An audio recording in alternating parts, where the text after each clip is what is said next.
जय हिंद दोस्तों, नमस्कार, गुड मॉर्निंग, जय माता दी। आप सभी का एक बार पुनः स्वागत है आपके अपने यूट्यूब चैनल डीएम स्टडी पर।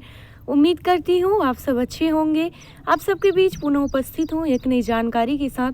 जैसा कि आप सबको पता है कि नई शिक्षा नीति लागू हुई है, कैबिनेट मंत्रिमंडल ने मंजूरी दी है।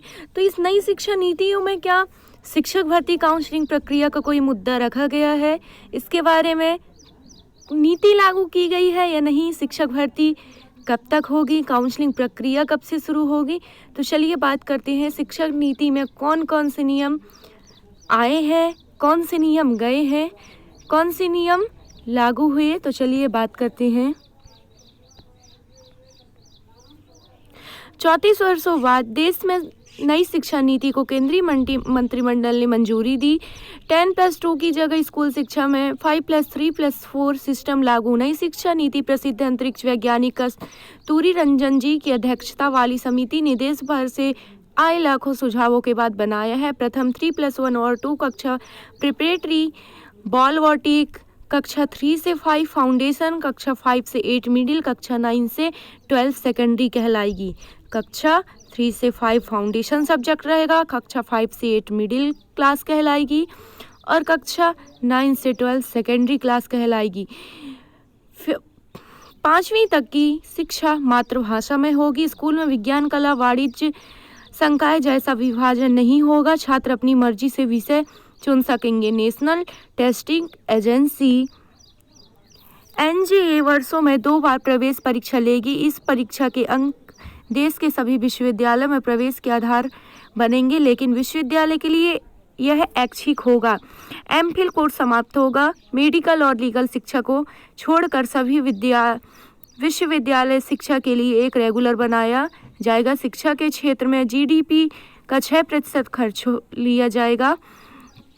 सेंट्रल डीम्ड स्टेट प्राइवेट विश्वविद्यालय सभी के लिए एक नियम बनाए जाएंगे। देश की 8 रीजनल भाषाओं में शिक्षा के कंटेंट बनाए जाएंगे।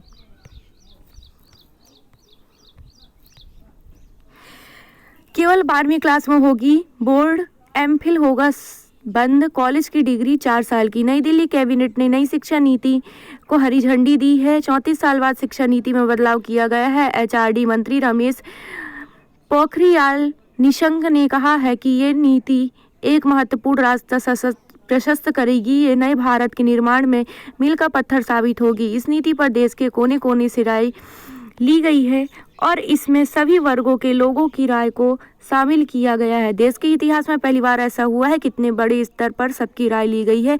नई शिक्षा नीति के तहत अब 5वीं तक के छात्रों को मातृभाषा, स्थानीय भाषा और राष्ट्रभाषा में पढ़ाया जाएगा। बाकी विषय चाहे वो अंग्रेजी ही क्यों न हो, एक सब्जेक्ट के तौर पर पढ़ाया जाएगा। अब सिर्फ 12वीं में बोर्ड की परीक्षा देनी होगी, जबकि इससे पहले 10वीं बोर्ड की परीक्षा देना अनिवार्य होता था। अब नहीं होगा। 9वीं से 12वीं क्लास तक सेमेस्टर में परीक्षाएं होंगी।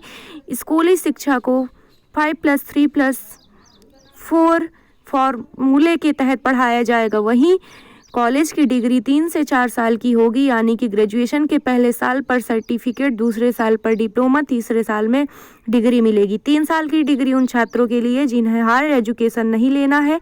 वहीं हायर एजुकेशन करने वाले छात्रों को 4 साल की डिग्री करनी होगी।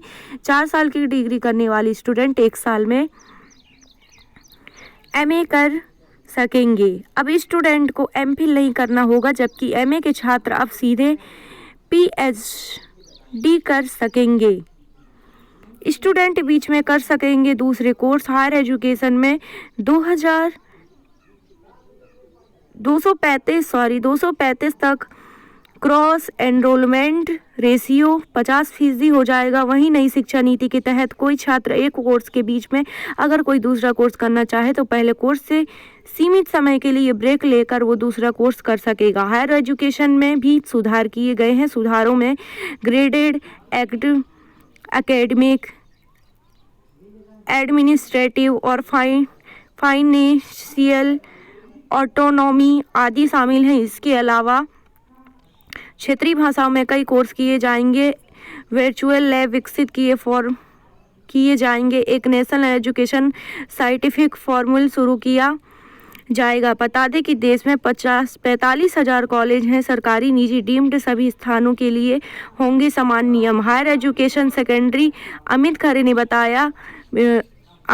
ने बताया नए सुधारों में टेक्नोलॉजी और ऑनलाइन एजुकेशन पर जोर दिया गया है। अभी हमारे यहाँ डीम्ड यूनिवर्सिटी, सेंट्रल यूनिवर्सिटीज और स्टैंड अलोन इंस्टीट्यूशन के लिए अलग अलग नियम है। नई एजुकेशन पॉलिसी के तहत सभी के लिए नियम समान होंगे। सरकारी निजी डीम्ड सभी संस्थाओं के लिए होंगे समान नियम। Higher education secretary Amit Khare ने बताया नए सुधारों में टेक्नोलॉजी और ऑनलाइन एजुकेशन पर जोर दिया गया है। सभी हमारे यहाँ डीम्ड यूनिवर्सिटी, सेंट्रल यूनिवर्सिटीज और स्टैंड लोन इंस्टीट्यूशन के लिए अलग अलग नियम है। नई एजुकेशन पॉलिसी के तहत सभी के लिए समान नियम होंगे। आप सभी का बहुत बहुत धन्यवाद। मिलती हूँ ऐसी जानकारी के साथ अगले वीडियो में। तब तक के लिए सुरक्षित रहिए, घर पर रहिए। Long live India. जय हिंद, जय भारत, वंदे मातरम। बेटी बचाइए, बेटी पढ़ाइए।